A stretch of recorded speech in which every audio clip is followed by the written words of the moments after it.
Maaga muling nagsimula ang araw ni Paido. Kita kinawin halang kenyang janji matay. Muling magbabakasakali na makabenta ng perlas sa mga resort sa Anilao.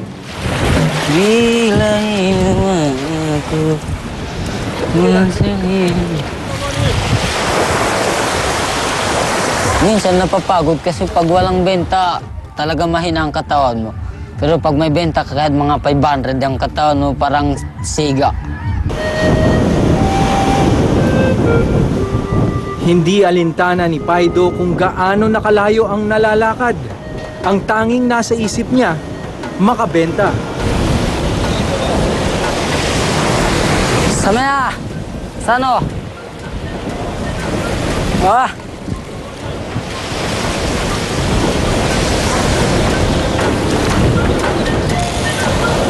Grade 1 lang ang natapos ni Paido, kaya hirap siyang makipag-usap sa mga turista. Baka maswertehan kasi minsan yung gusto ng mga balikbayan hindi maingay. Minsan baka maswertehan mo, pibili yun, yung balikbayan na yun. Ikaw lang mag-isa. Oh, dayang kuleseku. Oh, ni kawan tuli batinu. Mahirap talaga. Kasi kung dadaan ka ganito malalim, abot yung dinanan natin malalim yung bato, aakyat ka na naman sa bundok. Dadaan ka malayo yung dinanan natin. Ha? Iya. Douglas, wala ba kayong bird ng kita? Yung gawa na, yung west bird.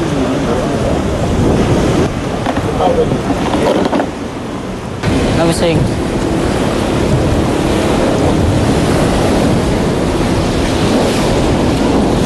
Oh, yang istal ka ba ko? Ongka.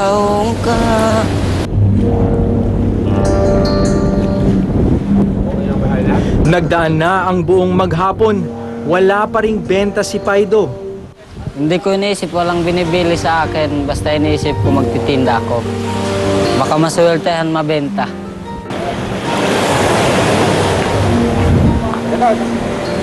Ikalawang araw na niya ng pagtitinda, pero tila pinagdadamutan siya ng pagkakataon.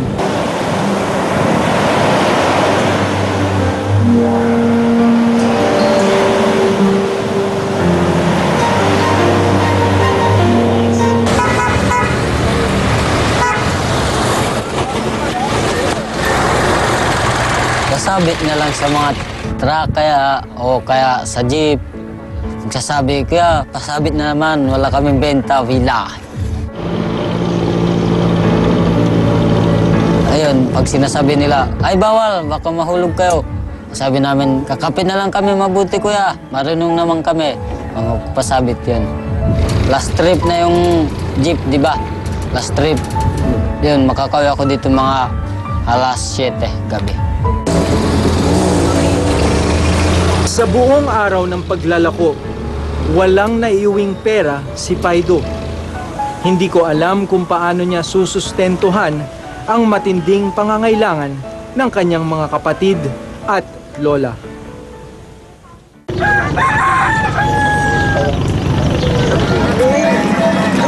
Nandiyan si Paido. Wala po.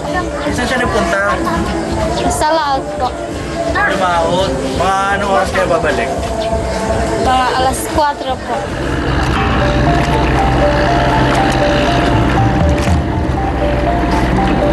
Maaga raw umalis si Paido ng araw na yon para puntahan ang ilang barkong nakadaong noon sa pier.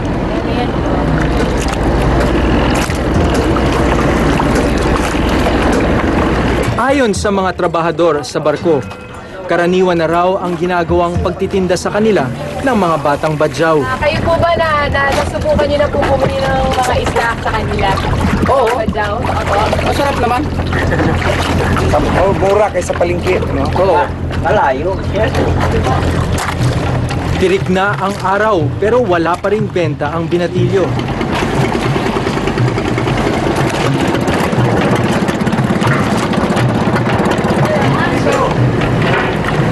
Sa kabila nito, mas gusto raw ni Paido sa dagat maglako kaysa sa bayan. May ilan daw kasi na nananamantala, lalo pat dayo lamang sila sa lugar. Nagpapalit kami ng barya, nagpababuo. Nakita kaming dalawang bata. Nagtanong sa akin, taga saan ka? Sabi ko, taga Batangas. Sabi niya, sa akin na lang yung tsinelas mo. Sabi ko, wag, bagong bili ko ito. Sabi niya, hindi mo ibibigay yun, sinuntok ako.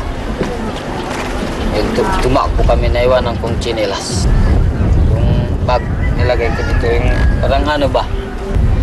Pero yung nanguha yung pera ko, naramdaman ko yun, pero hindi na ako gumising. Kaya hindi na ako pumunta dyan sa kalye-kalye.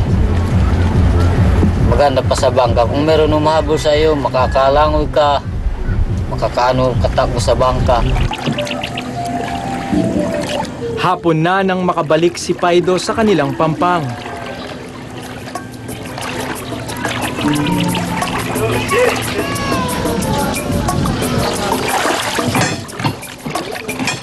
Sila tunggoy na. Pero imbis na pera, napansin naming ilang pirasong bakal ang pasan-pasan ng binatilyo. Ang mga kinakalawang na bakal na ito ang ipinalit daw ng ilang pahinante sa isdang kanyang ibinenta.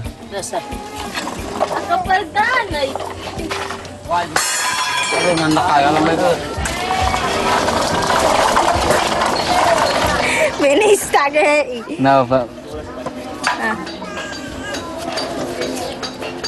Kung madami na, ilan ng isda yun? Nabili 150.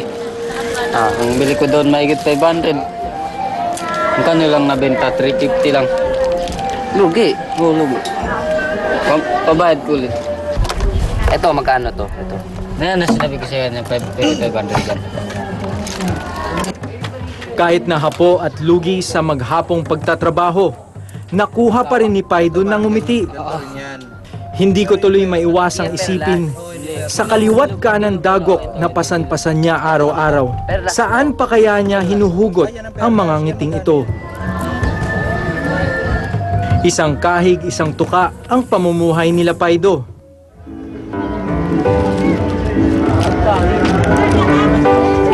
Sa paglubog ng araw, dumiskarte na naman ng kanilang hapunan si Paido.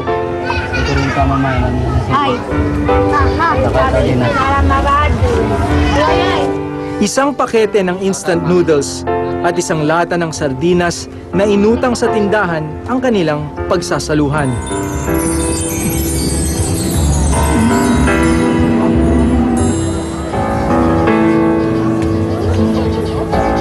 Alanda, yung balko.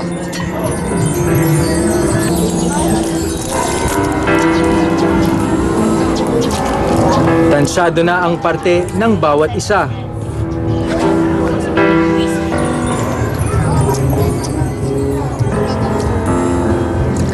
Hating kapatid, walang lamangan.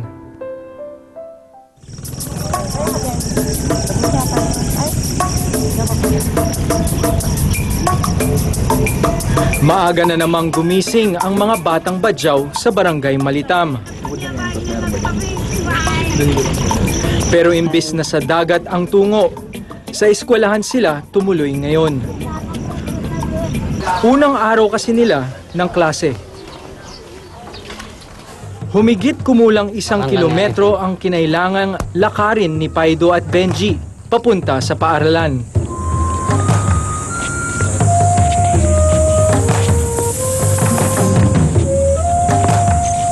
Masaya po ako.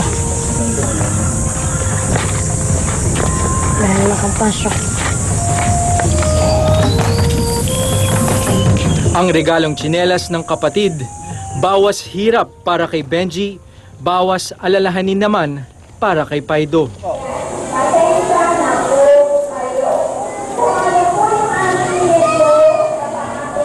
Anong pangalan mo? Benji. Benji ano?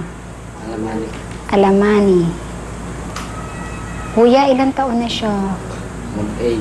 Mag-8 na. 8 lang talaga. Alam mo ba kaya ang birthday niya? Wala po. Walang birth certificate. Ah.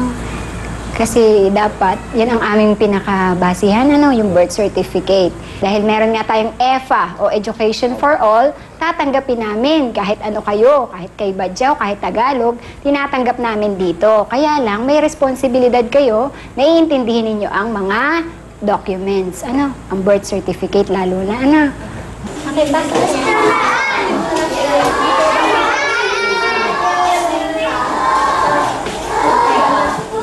Matapos makausap ang principal, diretso sa classroom si Benji.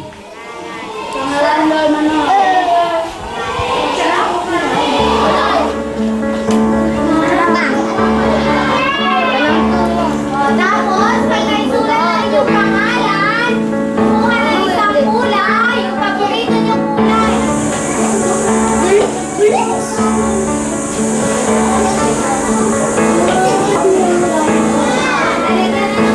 Si Benji si Alamani. Ulit, punso.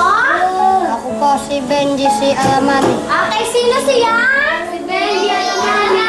Ulit, sino siya? Si Benji Alamani. Kilala niyo na siya? Okay. Palakpakan natin. Okay. Yan. Masaya po ako. Dahil nakapag-aral po, yun ang pangarap ko. Para marunong magbasa. Dahil ako lang talaga hindi nakapag-aral. Sabi ni nanay, mag-aral ka. Na namatay ng nanay namin. Kaya tinupad ko. Kahit kulang ang uniform at gamit pang eskwela, baka sa mata ng bata ang saya sa bagong buhay niya bilang isang estudyante. High school. Gusto mo na makaabot ng high school. Grade 6 lang po. Bakit hanggang grade 6 lang? Dahil basta marunong na makapagbasa. Gusto mo lang matutong magbasa.